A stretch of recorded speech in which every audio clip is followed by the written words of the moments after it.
पाकिस्तानच्या माहिती आणि प्रसारण मंत्र्यांची मध्यरात्री पत्रकार परिषद। पुढच्या 24 ते 36 तासांमध्ये भारत हल्ला करू शकतो, अताउल्लाह तरारचा मोठा दावा।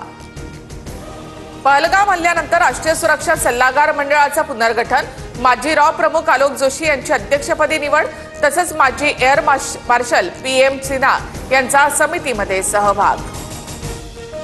एलओसीवर पाकिस्तानकडून कुरापती सुरूच, पाककडून आंतरराष्ट्रीय सीमेवर युद्धबंदीचं उल्लंघन, जम्मूमधील परागवाल सेक्टरमध्ये पाकिस्तानकडून गोळीबार, भारतीय लष्कराकडून चोख प्रत्युत्तर। पाकिस्तानी शेअर बाजारात 2500 पेक्षा जास्त अंकांची घसरण, 2 तासामध्ये 46,000 कोटी पाकिस्तानी रुपयांचं नुकसान। पहलगाम हल्ल्याचा मुद्दा ब्रिटिश संसदेमध्ये उपस्थित, वाढत्या तणावाच्या पार्श्वभूमीवर ब्रिटनकडून भारत आणि पाकिस्तानला शांततेचं आवाहन, अनेक ब्रिटिश खासदारांकडून पहलगाम हल्ल्याचा निषेध। पहलगाम हल्ल्यानंतर पंजाब सरकार अलर्ट मोडवर, पाकिस्तान बॉर्डर शेजारी अँटी ड्रोन मिसाईल तैनात, भारतामध्ये शस्त्र आणि ड्रग्ज पाठवणाऱ्या ड्रोनकडे लक्ष।